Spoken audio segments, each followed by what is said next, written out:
I was never supposed to exist, yet this alpha moves after me as if I'm his only point of direction in the chaos of the city. The thought slams through me as my boots hammer against the glass bridge hanging 60 levels above the neon fog. The entire structure trembles under the rush of wind, the panels humming like they're complaining about my life choices. And honestly, fair.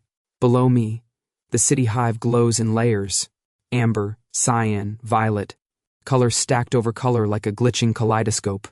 If I look down long enough, I'll either pass out or develop a very sudden interest in learning how to fly. Neither option currently fits into my escape plan. The air is sharp with cold, slicing along my cheeks. My breath fogs in jittery puffs as I sprint, and the adhesive patch at my jaw burns. Not good. The mask's scent modulator flickers, stuttering, struggling to keep my odor scrambled. I slap it, because that's how you fix expensive tech when you're panicking. It sizzles in protest. Perfect. A thin shimmer ripples through the transparent floor beneath me. Even the bridge is starting to feel nervous. Great, just great. Then the wind shifts, and I smell him. Warm, clean, unmistakable. A scent that cuts through cold air like a struck match. My stomach drops. I don't want to turn around, but I do. At the far end of the bridge, framed by blue-white emergency lights, Derek appears. He walks the way only an apex predator can. Steady, measured, absolutely certain the world will move aside for him. No rush. No stumble. No visible effort. Just lethal grace wrapped in broad shoulders and a dark coat that clings to him like it was grown there. His face is all harsh lines softened by control. A kind of quiet severity that feels older than the city itself. And his eyes... those damn amber eyes lock onto me. A jolt runs down my spine. My scent modulator lurches with a weak spark, and that moment of falter is enough for Derek to pick up the trail. My trail, clean and clear. Shit, I breathe. My body reacts before my mind does. I launch forward, almost slipping on my own momentum. His voice comes through my comm link, low and maddeningly calm. You could have chosen to live quietly. I bark out a laugh, short, sharp, cracking like static. Quietly? I'd need to be alive first. A soft, nearly amused exhale filters through my earpiece. He's smiling. I don't need to see it to know. Heat climbs the back of my neck, infuriating and involuntary. I hate that I react to him. I hate that my pulse spikes when he talks. I hate that there's something in me that recognizes him even when everything in my life screams run. I double my pace, heart pounding as the bridge narrows toward the maintenance node. My trap is already set, has been set since dawn. Every cable, every emitter, every backup trigger timed for exactly this kind of dramatic pursuit. The glass beneath my feet flickers once. Then again.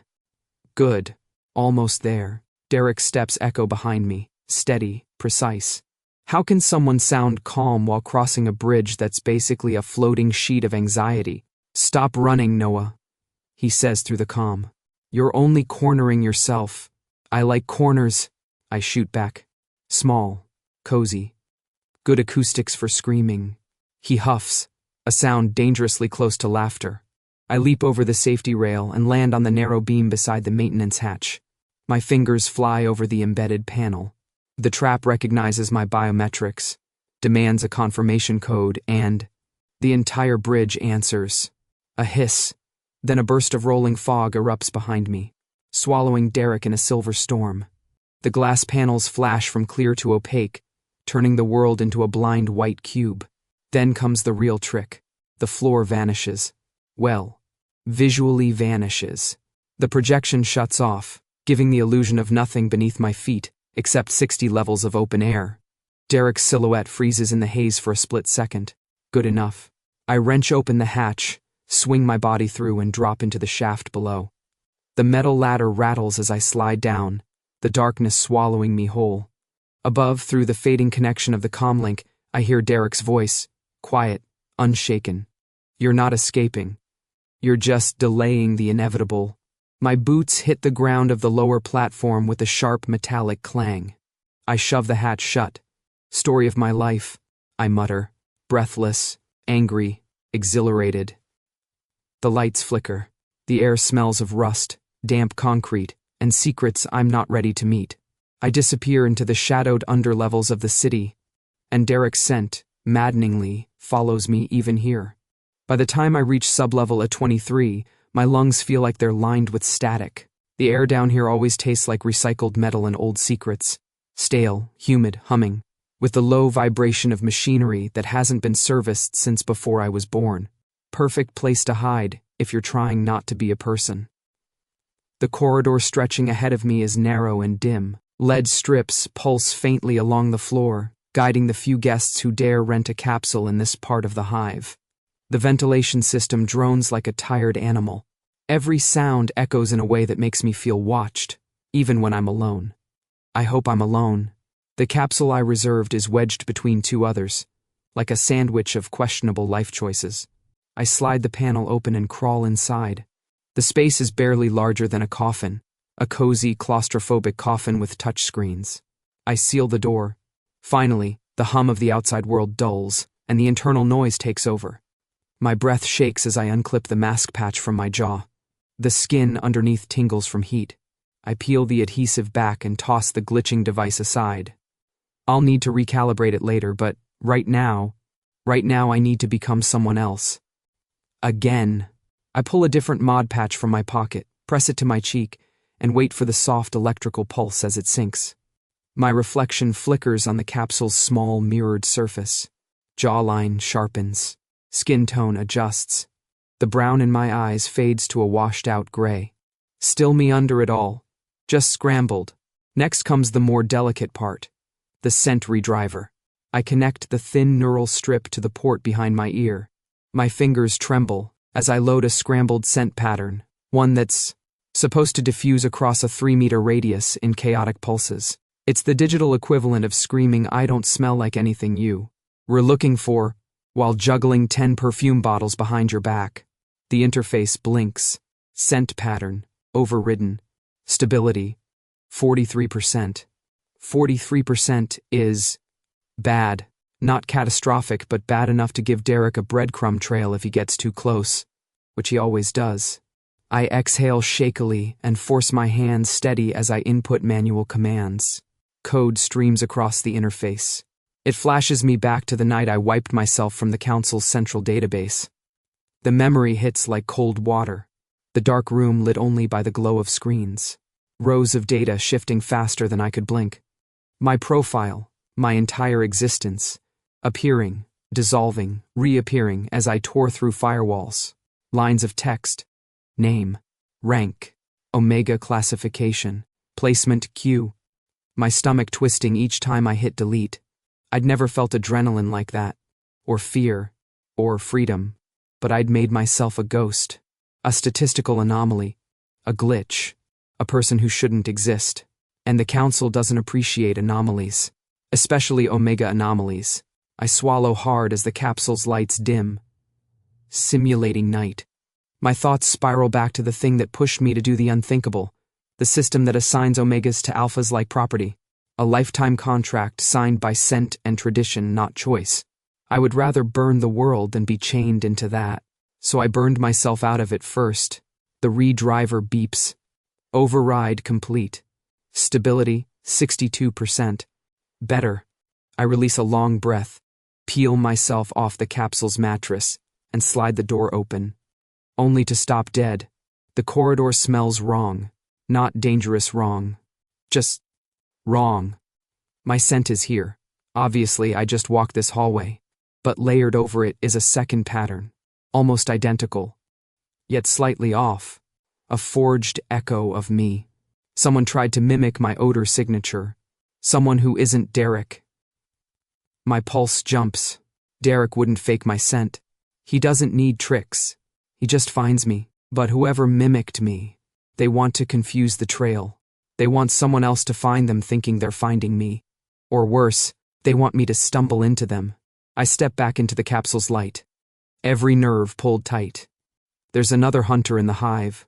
And unlike Derek, this one doesn't want to bring me in alive. The tunnels under the hive always feel like another world. Older, wetter, angrier. Water drips in constant arrhythmic ticks from pipes overhead, echoing through the long, dark passages like Morse code from a dying century. Graffiti blooms on the cracked concrete, neon monsters, symbols from forgotten, factions, curses and languages. No one on the upper level speaks anymore. Somewhere deeper in the maze, a mutated creature lets out a resonant groan. The sound rolls through the tunnels, vibrating in my bones. Lovely place for a date. Not that this is a date. I move fast, keeping my steps light, slipping between pillars of collapsed stone and rusted metal support beams. I don't bother masking my footsteps entirely. I want him to follow me, not close enough to catch me, just close enough to step exactly where I want him to. The tunnel splits into 3 narrow arteries. I take the one that snakes sharply left, ducking under a sagging cable bundle. My palms are sweating. My breath is too loud, but the adrenaline sharpens everything. Sound, smell, instinct. Behind me, footsteps echo with steady precision. Derek doesn't rush. He doesn't hesitate. He just follows, like the world is a puzzle he solves at walking speed. I take another turn, this one deliberately tight, brushing past a half-flooded alcove where water swirls with iridescent oil shimmer. The scent here should smother mine, damp, metallic, chemical, but Derek cuts through the chaos as if nothing masks him from me. You're leading me. His voice calls out from the dark. Not loud, not taunting, just observant. Most prey runs straight. You curve. I hate the shiver that goes down my spine. I'm not prey, I mutter under my breath. More for myself than for him. A moment later, his voice comes again, closer this time. You're too smart to just run. I bite my lip to keep from reacting. He always does this. Gets inside my head like it's the easiest hack he's ever attempted. Fine. He wants clever? I'll give him clever. I slip into the narrowest side passage, barely wide enough for one person. The old signal junction here still has power. I crack open a panel, yank 2 wires free, and connect a sonic disruptor disc to the exposed array. The moment the device powers up, the air shifts. A subtle vibration fills the space, just enough to scramble an alpha's directional hearing. I leave behind a cluster of false scent markers too. Thin strips soaked in chemically, altered smell, scattering my signature like confetti down 3 separate branches. I grin to myself. Let's see how the perfect hunter handles that. I move deeper into the narrow corridor, counting the seconds. 3, 2, 1. Footsteps. Not confused. Not slowed. Not panicked.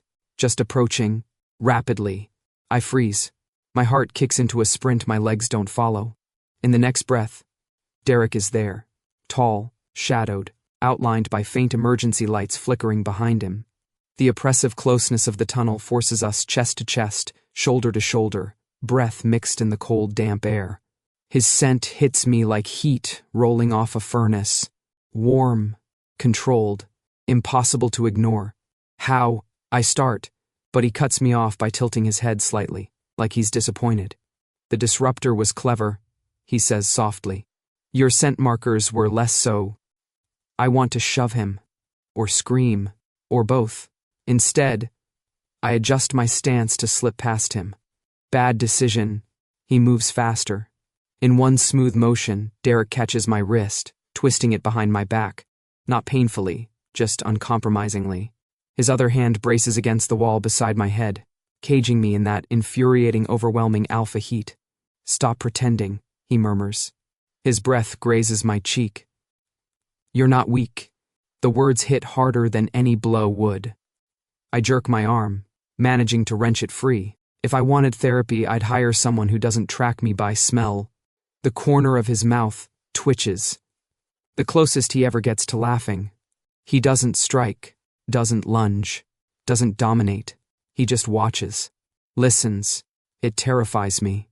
Because alphas don't listen to omegas. Not down here. Not anywhere.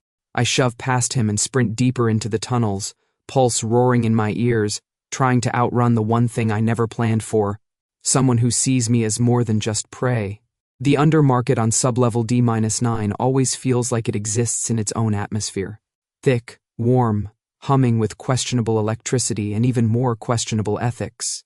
Lamps hang from exposed wires overhead, swaying gently in the draft like they're trying to break free. Clouds of spice smoke rise from vendor stalls, carrying sharp scents of burnt herbs, ionized metal, and sweet narcotic powder that makes my eyes water. Voices overlap everywhere. Barks of traders, hissing arguments, drunken laughter, bartering in 5 dialects. It's chaos. My kind of chaos.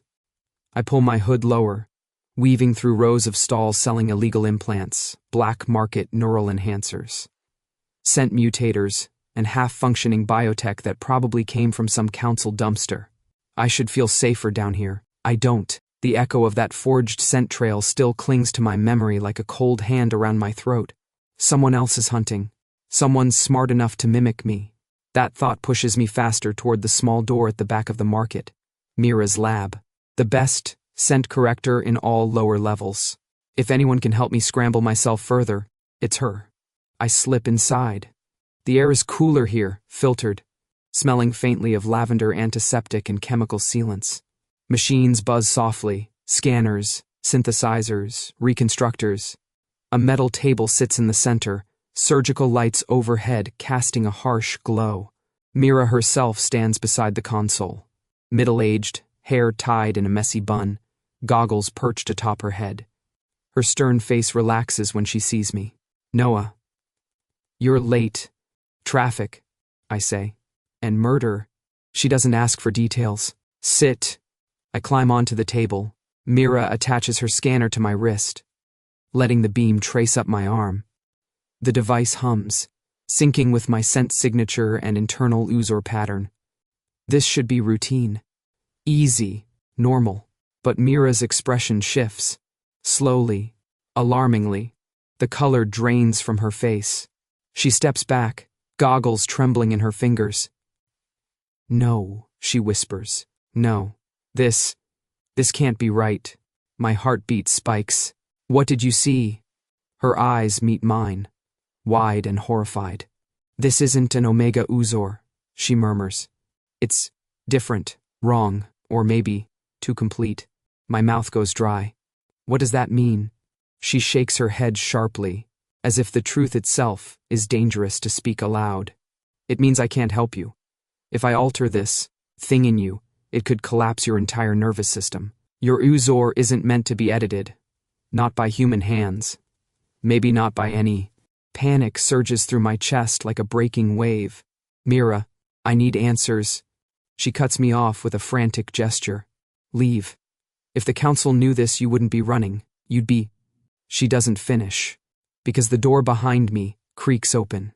I don't hear footsteps, just silence folding into the room like a predator pushing the air aside. Derek. He stands in the doorway, shoulders filling the frame, dark coat brushing the floor. His expression is unreadable, but the tension rolls off him in quiet waves. Mira pales even further. She knows exactly what kind of man, and what kind of alpha he is. I slide off the table, fury bubbling up despite the fear clawing at my ribs. Are you seriously stalking me into medical labs now? Derek's gaze flicks to Mira's trembling scanner, then to me. Your trail led here. My trail is none of your business. He steps closer, voice low, razor sharp but calm, always calm. Noah, if the council wanted to capture you, they wouldn't send me. His eyes lock onto mine with something between warning and something softer I refuse to name. They would send a pack. The words hit like a punch to the chest. Mira gasps quietly. I swallow hard. So what? I spit. You expect me to thank you for being the polite hunter? His jaw tightens, shadows cutting across his face. I'm not here to hurt you. Then stop following me. I can't. Quiet, honest, terrifying. Because it's not a threat. It's a vow. And for the first time, I realize Derek isn't following orders anymore. He's following me. Sublevel D18 always feels like the hive's forgotten lungs. Narrow, damp, and barely functioning. Thin, rusted pipes run along the walls like exposed veins. Water drips steadily from somewhere above, tapping puddles with a rhythm that sounds too deliberate to be natural. The air is cold enough to sting and thick enough to swallow sound. perfect place to disappear. Except, I don't. Because apparently, I'm terrible at disappearing. Derek walks behind me. Not close, but close enough that every step seems to echo directly down my spine. I can feel his attention on me like heat, even when he doesn't speak. And he doesn't speak until I make one wrong turn. 7, he says simply. I slow. 7, what? He gestures around us with a curt tilt of his head. 7 spots, where you left a clear scent trace. I bristle. I masked everything. You masked the obvious. You missed the rests. He points at a set of pipes overhead. Your scent caught on the condensation there, then at a corner junction, and the metal residue. Your skin brushed it. His gaze shifts downward. Your boots left a warmth imprint on the dry patch. Easy read. I fold my arms defensively. Well, congratulations. Gold star for observation. He doesn't react to the sarcasm. He just takes one slow step forward. And you wanted me to find those. His tone is maddeningly certain. Even if you don't realize it. I snort, louder than intended. I wanted you to find. No. Absolutely not. I've been trying to lose you since level 60, yet you never choose the deepest paths, he counters. You choose the ones with sound bounce, with clear airflow, with limited escape angles. I freeze. Because he's right. Because my instincts always pull me toward routes I know too well. Because part of me does want him behind me, not catching me, just close. But I'm not admitting that. I lift my chin defiantly. Confident, aren't you? Maybe you're just, I don't know, annoyingly persistent? Ever think of that? He stops in front of me, closer than he ever has outside of a fight. The tunnel narrows, forcing us within arm's reach. Water drips behind him, catching on the line of his jaw before sliding down his throat. I hate that I notice that. Derek raises one arm, bracing his palm against the wall beside my head. His body heat rolls off him in waves, warming the cold air between us. His presence feels like a physical force. Quiet, heavy, impossible to ignore. My stomach twists. Heat gathers low and unwelcome. I mentally stab that feeling with a fork. He leans just slightly, amber eyes locking onto mine. Annoyingly persistent? He repeats. No, Noah. I track what I meant to track. And what's that supposed to mean? I snap, even as my voice goes a little rough. He's close enough that I can feel each word as breath against my cheek. It means you're not running from me. You're circling me. My pulse stutters. I want to laugh, argue, shove him away, all at once. Maybe you're just delusional, I say, gesturing vaguely at his whole towering alpha self. Ever think of therapy? The corner of Derek's mouth twitches. Not a smile. Not exactly.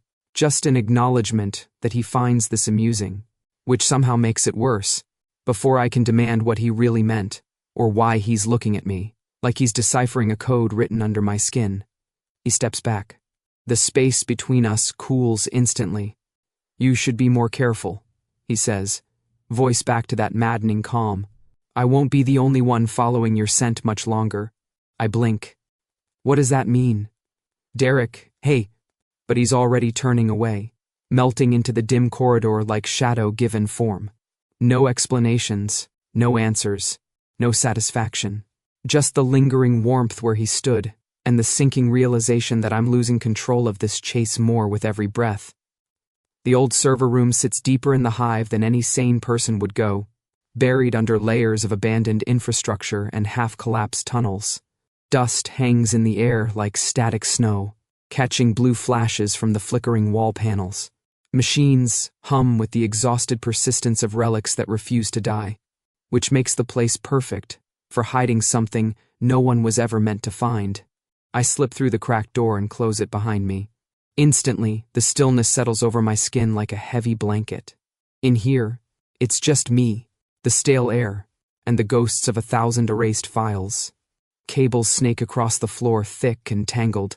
The center console, an old council-grade unit, blinks sluggishly as if waking from a decades-long nap. I brush dust off the screen and pull out my neural jack. Time to see what I really did. My hands shake as I connect to the console. The system recognizes me. Of course it does. Because I'm the idiot who tampered with its core. Lines of code spill across the screen, dancing in familiar patterns. Access point. Restricted. Data deleted. One profile. Override. Full. Error. Trace residual. Residual? I swallow hard. I dig deeper. Then deeper still. And then I find it. A directory buried so far down the system that even the council shouldn't access it. The folder name pulses in red. Tier 0. My breath stops. Council levels run from 5 to 1. 0 doesn't exist. Except that it does. For me. I enter the folder. A single file opens with a soft chime. A medical profile. Mine. Except, not the one I deleted. This one is older. Stronger. Coded with markers I've never seen before. The first line nearly knocks the breath out of me. User type. Key pattern. Status. Unclassifiable. Threat level. Existential. I stare. Unclassifiable. Threat level. Existential. My pulse spikes so fast my vision fuzzes. I scroll down, scanning desperately. Omega characteristics present but incomplete. Secondary pattern layers detected. Destabilizing influence on hierarchical structure. Potential to collapse scent-based ranking systems. Immediate containment recommended. My heart punches against my ribs. I was never just an Omega. I was a glitch in their structure. A danger to their carefully crafted world. A key. A threat. A weapon. My throat locks up. A harsh sound crawling out of my chest. I back away from the console like it physically struck me. They didn't want to assign me. They wanted to bury me. Everything inside me shakes. My fingers, my breath, my sense of reality. What the hell does this mean? My voice cracks. What am I? You finally saw it. I spin toward the doorway. Derek stands there. Quiet. Still. As if he's been expecting this exact moment. His presence fills the room with a heavy, steady pressure. He doesn't draw a weapon. Doesn't advance. He simply watches me unravel. I stumble back until my hip hits a rusted server tower. You knew, I whisper. You knew I wasn't. This wasn't. My words tangle. How long have you known? Derek doesn't flinch. Long enough. Rage rises so fast it makes my chest burn. You used me. No. His voice is low, firm. I tried to give you time. For what? My laugh comes out sharp and broken. For me to discover I'm some sort of biological bomb? A system glitch? A cute little apocalypse wrapped in Omega packaging? You don't understand. You're damn right I don't understand. My voice cracks with something too raw to contain. All this time I thought I was running because I was weak, because I didn't fit, and it turns out. My breath breaks. It turns out they're terrified of me. Derek steps closer, slow, deliberate, not threatening, steady. You have no idea how dangerous the council is, he says quietly. If they'd found that file before you erased yourself, you wouldn't be here. You'd be restrained in a lab, sedated, dissected. Stop. My voice trembles so violently I barely hear myself. Just stop. My eyes sting. Tears come hot and sudden, spilling faster than I can swallow them back. A hysterical laugh snags on my tongue, twisted and painful. They're afraid of me, I whisper. Half gasp, half laugh. Me. The one who can't even mask his scent properly. Derek's jaw clenches. His gaze softens in a way that makes breathing harder. They're afraid because your Uzor isn't broken, he says. It's complete. A pause. And because you can tear their world down. Something inside me cracks. Fear, fury, grief, all tangled. I sink to the floor, laughter and tears mixing in a sound that doesn't feel human. Dangerous. Unclassifiable. Existential. I don't know whether to scream or collapse. And Derek stands over me like a silent witness to the moment my entire world comes undone. The old power substation feels like the skeleton of the hive. Hollow corridors humming. Transformers. Flickering lights that strobe across wet concrete like dying fireflies. The sound of distant turbines rattles the air. accompanied by an occasional sharp metallic clang that makes me jump every time. But none of that matters, because the footsteps behind us are getting closer, heavy, coordinated, a hunting rhythm. Council strike unit. My pulse spikes so fast it hurts. I grab the wall, steadying myself, trying to keep breathing through the electric panic lacing my veins. Derek moves ahead of me, scanning the junction with a stillness that feels like coiled violence.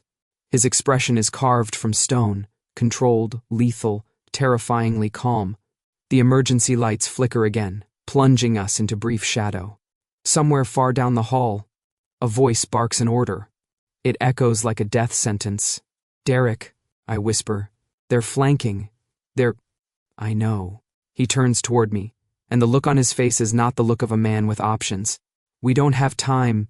No kidding." I snap in a strangled whisper. "We're about to be turned into designer rugs." He steps closer. Too close. Close enough that the hum of his body pushes against mine, warm and unbearably steady. "If they find you," he says, voice low, "you won't die quickly. You won't die at all. They'll sedate you, take you to a containment ward, and keep you there until your Uzor can be..." "Stop." My breath shakes. I don't need the full horror brochure. He meets my eyes, intense, focused, desperate in the way only someone disciplined to the point of breaking can be. "Noah," he says, "there's only one thing that can keep you out of their hands long enough to escape." The lights buzz overhead. My chest tightens. "Don't say it," I hiss. "A contract." I aggressively whisper scream. "You're joking. Tell me you're joking." "This is the part where you tell me it's a joke." "It isn't." I step back like he physically hit me. "You're an alpha," I spit. "For you, a contract is a leash, a collar, a convenient way to say, 'Look at my obedient omega.'" His jaw tightens, something fierce sparking in his eyes. "This isn't control," he says. "It's protection. Same thing." "No," Derek snaps, and it's the first time I've ever heard real volume in his voice. The echo rings down the corridor. The footsteps grow louder. "If I wanted to control you," he continues, stepping forward, "I would have done it the day on the bridge." I freeze. He holds my gaze. Hard but not cruel. Intense but not possessive. Just painfully honest. "I had you cornered. Alone. Vulnerable." His voice dips. "If I wanted a leash, Noah, you'd have one." A hot flush crawls up my neck. My stomach flips in a way I refuse to acknowledge. I swallow. "That's not the point." "It is the point. You think a contract with me would trap you. But the reality is, without it, you won't survive the next 10 minutes. Another echo rolls toward us. The strike unit is closing in. I pace in a tight circle, fingers in my hair, breathing like a malfunctioning engine.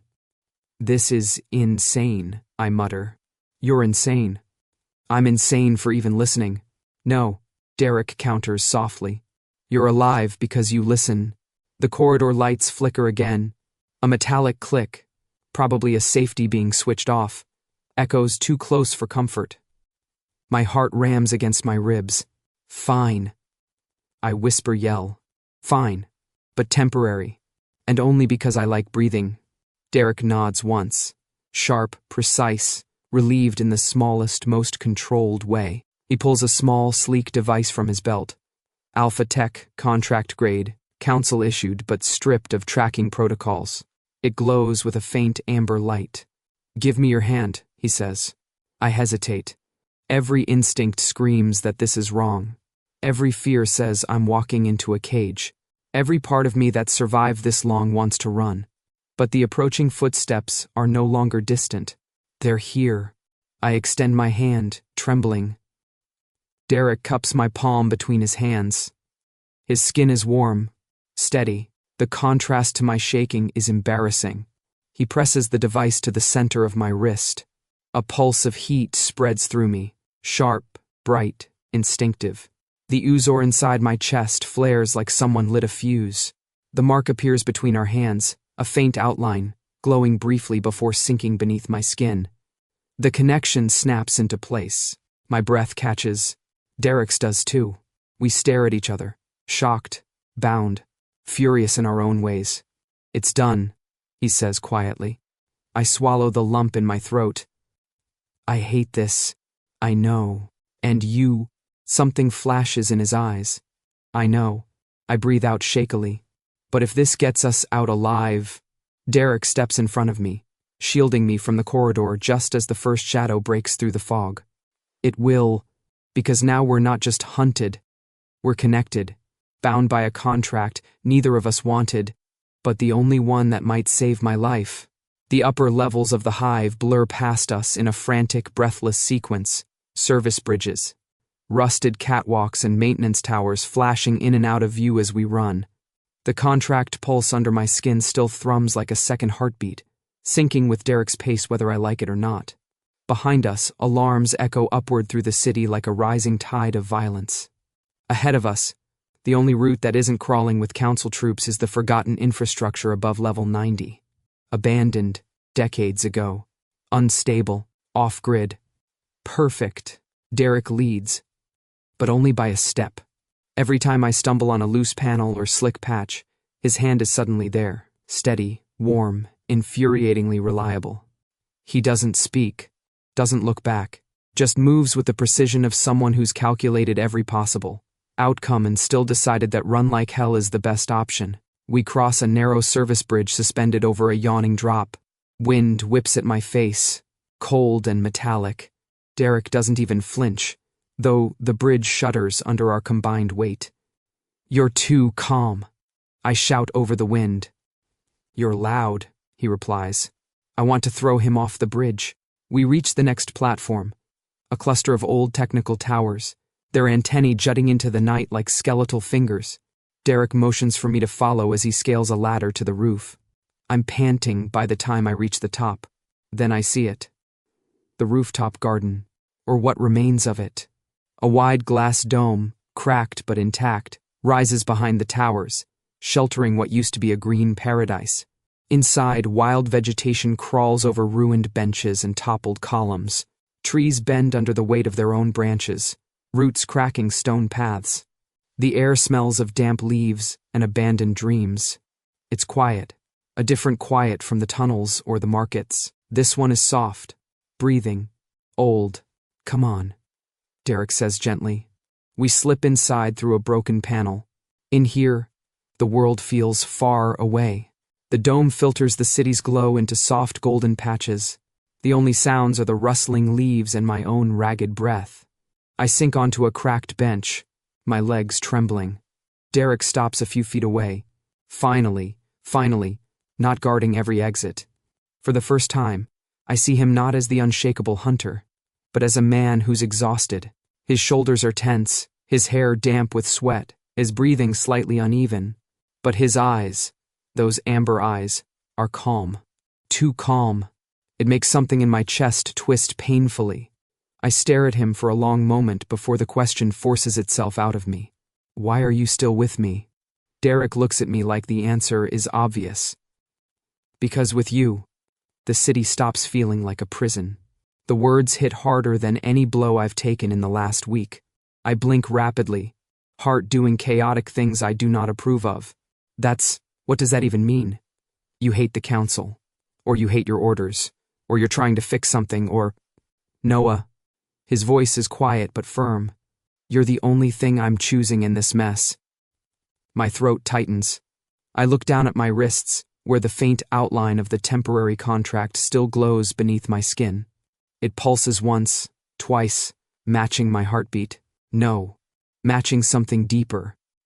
Something wakes in my chest. A warm, pulling thrum. My Uzor shifts. No longer dormant, no longer suppressed. It pulses like a living thing, responding to the bond, to the danger, to the truth I uncovered. My breath catches. A faint glow flickers beneath my skin, threads of light tracing along my ribs. Derek notices. Of course he does. He steps closer, slow and careful, like I'm something fragile or holy. "It's starting," he murmurs. "What is..." "Your pattern," he says softly. "Your real one." I swallow hard, my entire body trembling. The sensation is overwhelming. terrifying and exhilarating all at once. Like I've been running my whole life, and only now realized what direction I was supposed to run toward. He kneels in front of me. Noah, you were never just escaping, he says. You were gravitating back to what you are. His gaze lifts to meet mine. A key. My pulse crackles like electricity. A key. A threat. A beginning. And I'm no longer running away. For the first time, I feel myself running towards something. The control hub of the abandoned dome sits beneath a lattice of broken glass and overgrown roots. Old wiring runs like veins across the floor, connecting half-dead terminals to the city's forgotten backbone. Most of the screens flicker in erratic pulses, like they're blinking awake after decades of sleep.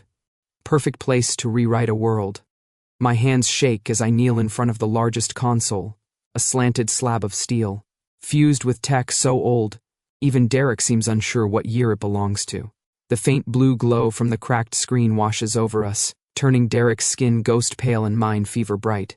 Behind me, he stands like a wall, steady, immovable, radiating heat that sinks into my spine. He hasn't left my side once. I plug the neural jack into the port behind my ear with trembling fingers. The moment it clicks, the world tilts. Electric static slides under my skin, racing down my spine and bursting through every nerve. The console's screens strobe with violent light. Derek reacts instantly. His arms come around me from behind, anchoring me, holding my shaking body against his chest. Easy, he murmurs, voice low and grounding. Let it sink. I'm trying, I grind out, jaw clenched as the connection deepens. My user responds to the current, awakening, spreading, filling the hollow spaces inside me I never knew existed. The faint glow beneath my skin brightens until it spills through my shirt, illuminating the room in soft ribbons of gold. The network hums in answer. Then suddenly, it opens. The hive-city floods into my mind. Every scent, every rank, every chain of dominance woven into the hierarchy. I feel it all like a web, threads stretching from every district, every family. Every omega assigned to an alpha. Every alpha enforcing outdated rules. It's suffocating. And it's mine to break. Derek, I whisper, voice trembling. It's everywhere. I know, he says, tightening his arms. But you're stronger than it. His confidence terrifies me. Because I don't feel strong. I feel like I'm unraveling. But I push deeper into the network. The Uzor inside me pulses. Once, twice, then with a violent thrum that sends the entire dome shuddering. Golden light bursts from my chest, racing down the cables, snapping through the city's buried fiber lines.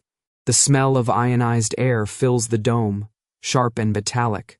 The system resists. Of course it does. The council built it to be absolute. But I am the crack they never planned for. The anomaly, the aberration. The key they tried to hide instead of understanding. I force my will into the network. The console screams with overcurrent. Lights explode in a cascade. Nodes around the dome spark and flare like wildfire. Derek's grip tightens as my body convulses under the surge. Noah, just breathe, he commands, voice steady even as the ground vibrates under us. I can't. Yes, you can. My teeth clench. My fingers dig into the console edge hard enough to crack plastic. And then, I find the core, the central node of the hierarchy, the code that assigns ranks, the scent chain protocols that bind omegas to predetermined partners, the system that controls lives from the moment they're born. I tear it open. My Uzor floods in. The hierarchy shatters. A shockwave ripples through the city, a pulse of golden light only those with Uzors can feel. My scent field bursts outward, raw and unfiltered, rewriting pathways, severing forced bonds, breaking link after link after link. I feel them fall, all of them. One by one, chains dissolving into nothing. The system goes dark. For the first time in my life, the city smells free. I collapse backward. Derek catches me before I hit the floor, lowering me gently into his arms. I'm shaking, panting, vision spotted with gold. Derek, I croak, barely able to form the word. He brushes my damp hair back, forehead resting briefly against mine.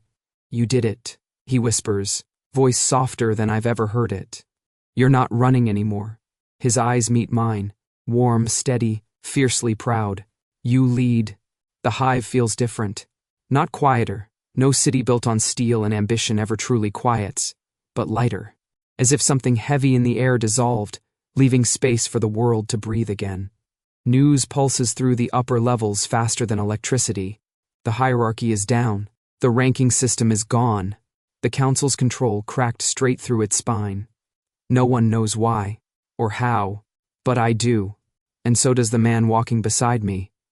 We step out onto one of the sunlit terraces. Real sunlight, not filtered through industrial haze or cracked glass. Warm, gentle, gold. The kind of light that feels like forgiveness. I lift my face to it, letting it soak into my skin.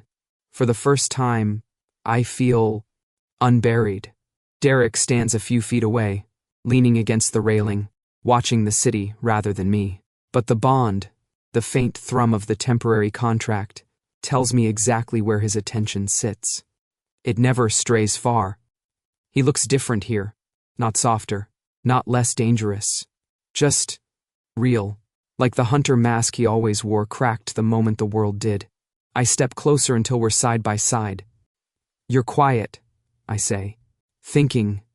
He replies, that's new. He gives me a look that would make lesser men run. It only makes me grin. For a moment, we stand there in silence, letting the breeze play with our hair, letting the world rearrange itself around the absence of old chains. Then I ask the question simmering in my chest. So, now that the city isn't trying to eat us alive every second, does this mean you're finally done chasing me? Derek doesn't even blink. No. I stare at him. No? No. A laugh sputters out of me. Why? He turns his head, eyes catching the sunlight, turning amber into molten gold. Because now you're walking beside me, he says simply. And I genuinely forget how lungs work for a second. Because it isn't a flirtation, isn't a power move. It's just truth. Quiet, warm, grounding. Like him, I look down at my wrist, where the temporary contract mark glows faintly beneath my skin. The protective tether between us, the thing that kept the council from ripping me apart, is still there, humming. But it's no longer needed. Its time is done. Derek, I say, breath catching on the soft edge of the moment. We should break it. He nods once. I know. We lift our hands together, wrists aligned. Derek taps a command into the contract device. For a heartbeat the mark brightens, then dissolves in a soft, warm shimmer, fading into nothing. The bond falls silent. For the first time since the chase began, my body feels entirely my own. And yet, the space between us feels charged, not empty, just waiting. I inhale deeply. So if we make a new one, it would be your choice, Derek finishes. Not the council's, not survival's, not necessities. Equal, I ask softly. Equal, he echoes. My chest tightens with something warm and terrifying and right. I lift my hand again. Derek meets it halfway, his palm steady against mine. The device glows softly in his other hand, not amber this time, but neutral, unclaimed. We activate it together. The bond flares warm but gentle, threading through me without pressure, without instinctive dominance. Just connection, balanced, shared. When the light fades, Derek's fingertips linger against mine. I breathe out, shaky and laughing, and something dangerously close to happy. So, I say, voice low, are you my hunter now? Derek tilts his head, eyes warm. No, he murmurs. Now I'm your choice. My heart stumbles, then steadies, not running, not hiding, just here, with him. Sunlight breaks through the clouds, painting the terrace in soft gold. And I say it, quietly, finally, truthfully, I'm not running anymore. And for the first time in my life, I choose for myself.